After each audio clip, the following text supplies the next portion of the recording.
పెన్షన్లకే 60,000 కోట్ల రూపాయలు ప్రభుత్వం ఇచ్చింది. మేము మా పథకాలను చెప్తాము, ప్రజలను ఒప్పిస్తాం.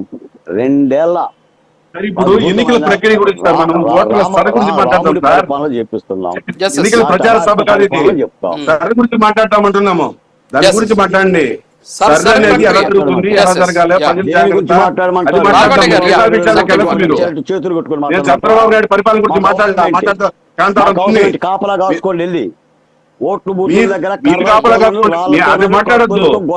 సరి గురించి మాట్లాడతాం, సరి గురించి మాట్లాడతాం, రాజకీయాలు మాట్లాడతాం. లేదు నేను ఒక్క మాటలా చంద్రబాబు నాయుడు పరిపాలన కొట్లాడండి. చంద్రబాబు నాయుడు పరిపాలన ఒక మాట మాట్లాడితే చాంతాడండి. మీరు సర్వే వ్యవస్థ గురించి ఎలా ప్రజలు ఓటు నిలుపుకోవాలా అది ఆ జాగ్రత్త చెప్పండి. మీరు డైరెక్ట్ గా అడిగి వెళ్ళిపోయినారు. రాజుగారు నన్ను మాట్లాడనివ్వండి. గోపాల్ రెడ్డి గారు నేను చెప్తాను, ఒక్క నిమిషం సార్. గోపాల్ రెడ్డి గారు మీరు ఆగండి. బాలకోటి గారు సబ్జెక్ట్ మాట్లాడండి. సర్కి సంబంధించి ఏంటి అసలు మీ దగ్గర సభ్యత సంస్కారం ముగ్గురు వ్యక్తులు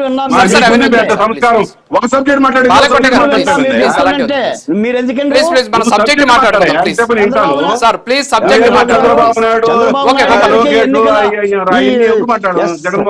సార్. నివేదిక సంబంధం ఏంటంటే రాజు గారు నేను టైం వేస్ట్. బాలకోట గారు మాట్లాడండి సార్. బాలకోట గారు సర్ ప్రక్రియ గురించి చంద్రబాబు నాయుడు గారికి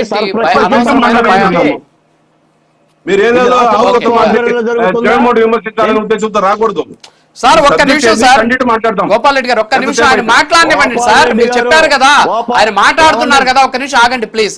బాలకోట గారు రాజుగారు జగన్మోహన్ రెడ్డి గారు చెప్పిన మాట అండి, సర్ పై అత్యంత అప్రమత్తంగా ఉండాలి. వైఎస్ఆర్సీపీ నేతలకు వైఎస్ జగన్ ఆదేశం. ఈ 4 వారాలు అత్యంత కీలకం.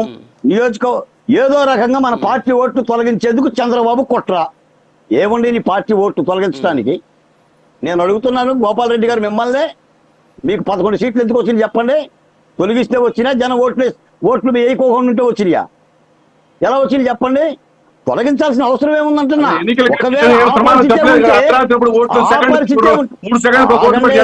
రెడ్డి గారు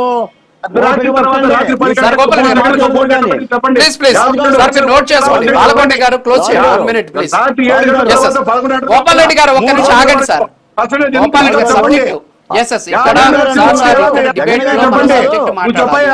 దయచేసి ఆగండి. గోపాల్ రెడ్డి గారు వాస్తవాలు ప్రజల్లోకి వెళ్ళాలి. ఒక్క నిమిషం ఆగండి. బాలకోట గారు 1 మినిట్ మాట్లాడండి. మీరు మందులు వేసుకొని కూర్చోండి సార్, కాస్త మమ్మల్ని మాట్లాడినవ్వండి. మీ టైం వచ్చినా మాట్లాడదు కానీ ప్లీజ్ అలాంటి వద్దు సార్. ప్లీజ్ వినండి.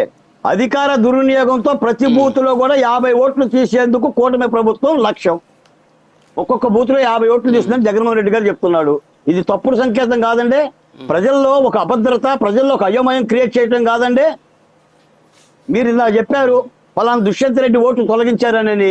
అదే దుష్యంత్ రెడ్డి పేరు మీద 2 చోట్ల ఉండే ఓట్లు తొలగించకపోతే దగ్గర తీసుకుంటారా ఏంటండి? ఈ రోజున ఏంటంటే ఎవరిని తొలగించినా చూసుకోమనే చెప్తారు. పైపెచ్చి ఒక ప్రక్రియతో అవ్వదు కదా సార్. ముందు తొలగిస్తారు, నోటిఫికేషన్ చేస్తారు, మళ్ళీ సవరణకు అవకాశం ఇస్తారు, ఫిర్యాదులు స్వీకరిస్తారు, అభ్యంతరాలను స్వీకరిస్తారు. ఈ రోజున డిఎస్సి గురించి ఏం చెప్పారండి? 42 ఓపెన్ కేటగిరీ పోస్టులు వస్తే మొత్తం కంబాలకు వచ్చాయని చెప్పారు. కేవలం 9 మంది కంబ సామాజిక అయినా